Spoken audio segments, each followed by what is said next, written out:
Okay. I'm going to try and make this relatively quick.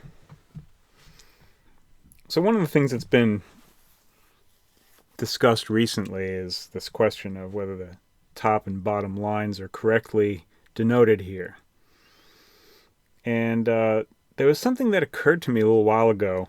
And this is, maybe this is not real great evidence, but there is this whole thing about looking at how eyes indicate what's going on cognitively.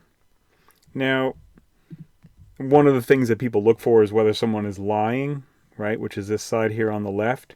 And so, I'm going to just sort of black that out, because my sense is that what we're talking about is what we're experiencing. This is, a state of mind from the point of view of the experiencer, not from the point of view of what's happening exteriorly. So if someone is trying to fool someone, then it seems like that wouldn't be a representation of what's happening naturally within the mind.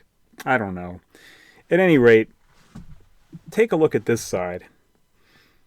So if you're looking up, right, then it has to do with remembered images, it says. In the middle, they say it's remembered sounds. So, okay, maybe this doesn't correlate. But the internal dialogue, if you're looking down, that's kind of an interesting thing, because in a way that is what imagination is, right? Imagination is this you're doing this new stuff inside of your mind. You're not remembering, right? So isn't that kind of interesting that it correlates? And then I was doing an experiment. I was kind of doing an exercise with this for a while. And maybe you could try this and let me know if you notice the same thing. So I've always kind of known that when I'm trying to remember something, I'm looking up. I don't even know if I'm looking up to the right. I think I am. I think I'm actually looking up to the left. I'm trying to remember. I'm looking up, okay? I'm not really sure which side naturally I go to. So whether or not this lying side of things is really an issue or not, I just can't say. But try to be imaginative while you're looking up. I find it incredibly difficult. And similarly, if you look down and you're kind of internally thinking about stuff, that imaginative process, the so-called higher cognitive function, right? Try to remember something. I find it difficult to do that. I don't know if it's just because I'm trying to do it, but it would be interesting to see if that's the case. So, maybe there is a structure to this that goes beyond just the way that the symbol happens to be in tradition. It may be that there's a way in which this is linked to cognitive physiology. Maybe, right? Let's take a look at something else. And again, this is also very speculative. I'm not making any real claims here. I'm just kind of noticing a couple of interesting things. This is the location of the thalamus. The thalamus is basically where all of the sense comes into the mind, brain, let's say. So what does it say here? Relaying sensory information. So it's basically like the collector of all the sensory information, and it distributes it throughout the cerebral cortex, right? The relay. Isn't it kind of interesting that it's right there in the center? Let's take a look at the brain. I don't know exactly. I think basically that would be here. The thalamus. The pituitary is right next to it. So you could say that behind it, you have memory, in essence, and in front of it, you have imagination, planning, sort of, roughly. I mean, I know that there are other diagrams that show memory distributed throughout the brain various ways, and that, the question of imagination is something that they don't really know exactly how it functions. So, this is just one thing that I saw. There's another one here that's kind of interesting. So here's the frontal lobe, which is associated with these higher mental functions, right? And here back in the occipital lobe, it's the visual area.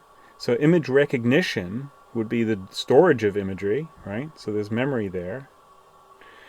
14 motor functions, so coordination of movement, balance, and equilibrium. All of that would have something to do with memory. You'd need to be able to remember the position of various things in order to maintain balance, right?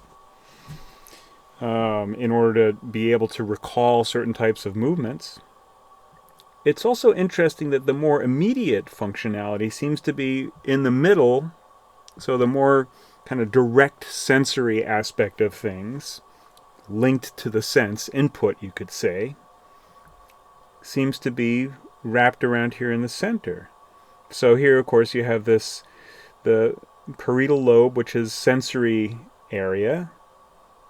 That's the most directly, perhaps. And then motor function area, initiation of voluntary muscles. That would have to be very immediate. You wouldn't want to do a lot of time processing on that kind of thing. So it's a pretty immediate type of functionality related to sense. Auditory area here, also very immediate, right? So short-term memory here, number 2. So notice that this is sort of, it's connected back here, but it's short-term. It's more immediate, happening here in the middle area. Number 11 is Wernick's area, which is about written and spoken language comprehension. So that would also have to be relatively quick, but it's also more connected to this, what appears to be more of a memory location.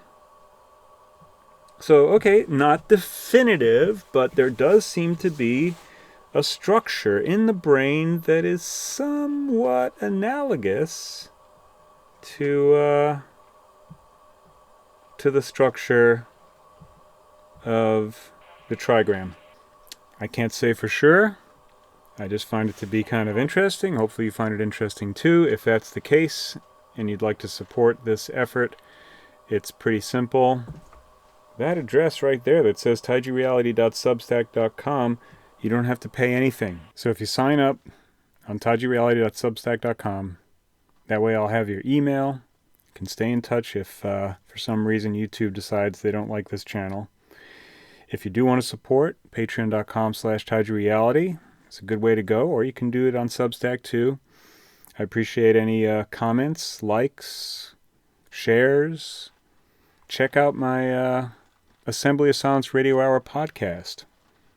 There's a whole bunch of interesting stuff being discussed there. There's a link in the show note description. Thank you for checking this out and listening all the way to the end. And until next time, adios.